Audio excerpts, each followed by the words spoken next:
Inside Lacrosse, we're here in the wake of Selection Sunday, one of the biggest days of the year for lacrosse fans. We saw the bracket last night revealed on ESPNU. Number 1 seed Notre Dame, number 2 seed Syracuse, number 3 North Carolina, number 4 Denver, and on from there. Our Twitter account was flooded last night. You know, a lot of people thinking their team got snubbed, a lot of head scratchers and puzzlers. Terry, you've been following bracketology all season. What did you make of how the committee did and the overall thoughts on the bracket? Well, I think it's important to understand that every time there's a changeover in the committee structure, it's important to take a moment to realize that you don't necessarily know what the identity and what the decision-making processes are going to be for that particular committee.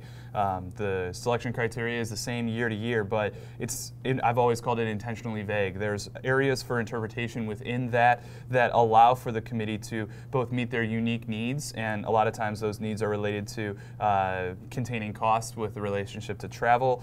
Sometimes committees have made a big deal out of avoiding first-round rematches, but I think ultimately what we saw from this committee this year was an emphasis on head-to-head results as it related to parsing out a couple of the most difficult decisions that the committee was faced with.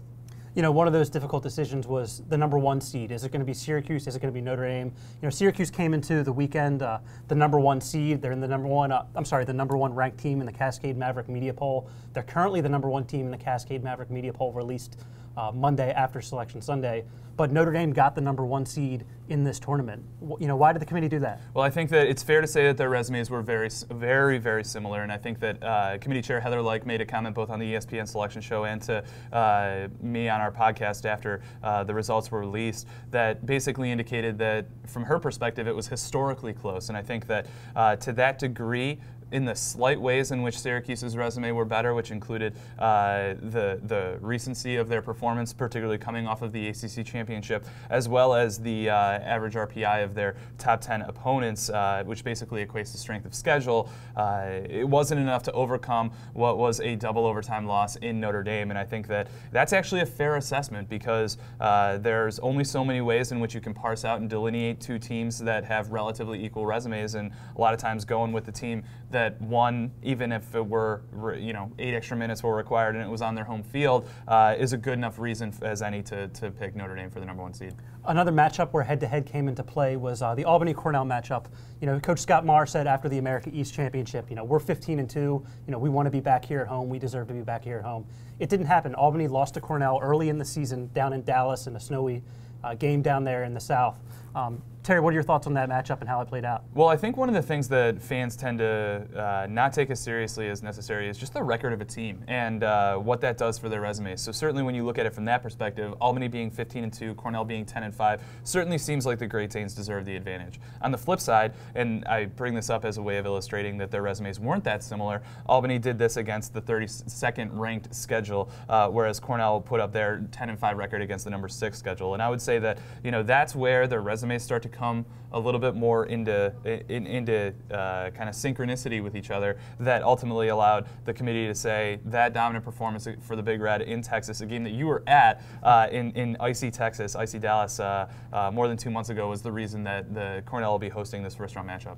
And after that game is where Albany had its infamous 30-hour bus ride back home to New York. The biggest snub, perhaps, the one we led with in our Snubs and Surprises post on InsideLacrosse.com, is Brown in the tournament over Princeton.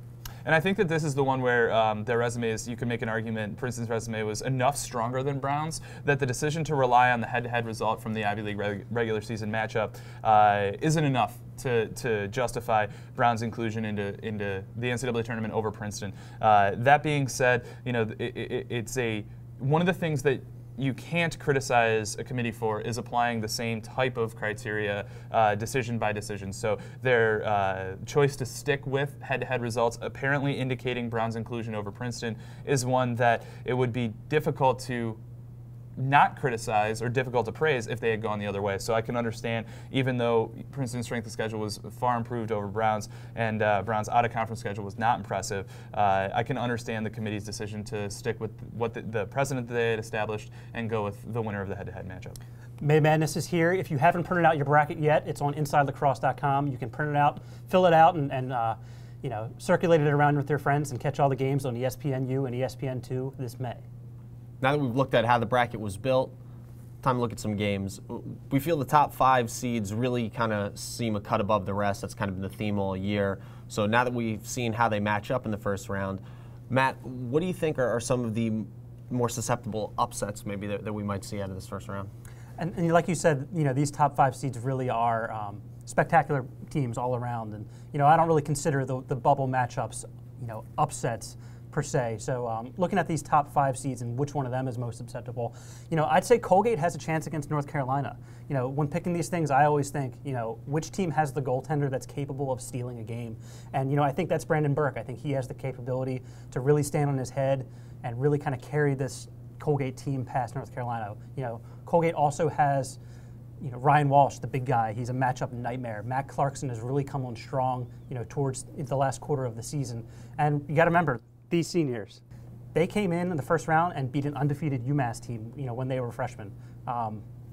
So this is the team I'm kind of putting on upset alert is North Carolina, but, not sure if it's going to happen. But, if I'm North Carolina, I'm not exactly 100% confident heading into that matchup.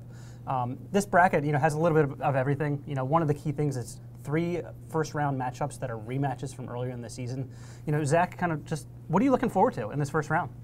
I mean, obviously, the first round always is just 2 days of great games. One of the rematches that jumps out to me is Virginia-Hopkins. That was a game that was a rematch last year in terms of Hopkins lost the regular season to Virginia and then saw Virginia get in the playoffs and beat them. And again this year, that might play the script again. Virginia came up to Homewood, won a really tight game in overtime, and now Hopkins and Virginia see each other in the first round again. And it'll be interesting if Hopkins can maybe repeat history. They seem to be playing their very best right now. I think that's going to be a different team than Virginia saw about a month or so ago down in Homewood. And not a rematch, but kind of looking at those top 5 seeds, a game that jumps out that I'm going to be kind of interested to see how it plays out is the Denver-Brown game. We've seen a lot of different versions of this Brown team, I think, this year. And just, we've talked offense all the time with Denver. We talk offense all the time with Brown. This feels like one of those games that could really, send the scoreboard spinning, but it'll also be interesting stylistically the types of offense they play. Denver is very productive in the 6-on-6, whereas Brown really kind of gets a lot from stretching the field and pushing end to end. So I'm not sure what the final score of that one will be, but my guess is it's not going to necessarily be a great day for goalies at the end of that one. As the May cover of Inside Lacrosse says, offense wins championship. So be sure to tune into that one and the rest of the NCAA tournament on ESPNU.